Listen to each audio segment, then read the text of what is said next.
সামনে একটা পাহাড় আছে যাবো। তো হে গাইস, আসসালামু আলাইকুম। তোমরা সবাই কেমন আছো? আশা করি ভালো আছো গাইস। তো আমি চলে আসলাম অন্য একটা জায়গাতে, লোকেশনে, আর আমি এসেছি কাজে ভাই। তো আমাকে দেখতে পাচ্ছ, আমি ড্রেস পুরো সব পরে আছি, যে ড্রেস জুতো সব কিছু আমি পরে আছি। তো এখন আমাদের সময় প্রায় হয়ে গেল, এখন 3টা বেজে পার হয়ে গেছে। তো আমাদের যেতে হবে ডিউটি এখন গাইস।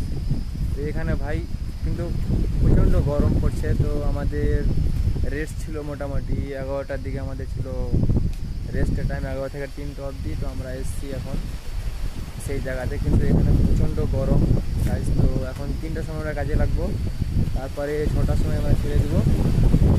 আর এখানে সেই মাছ হাওয়া চলছে, কিন্তু তার মধ্যে গরমও খুবই লাগছে।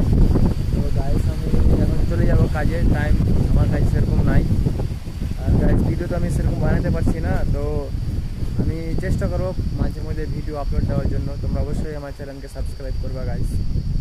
আর আমি তোমাদের দেখাচ্ছি একটু কোথায় আমি লোকেশনে এখন আছি বর্তমানে। আমি একাই আছি, এই আমার লোকেশন গাইস, খুব সুন্দর। আমি ভাবছি সেখানে ঘুরতে, দেখা যাক আমি সময় কতক্ষণে পাচ্ছি, কবে পাচ্ছি। যদি যাই তাহলে আমি ওখানে যাই ভিডিও বানাবো গাইস। এখন ভাই আমি যাচ্ছি, আমাকে ডাকছে কাজের জন্য।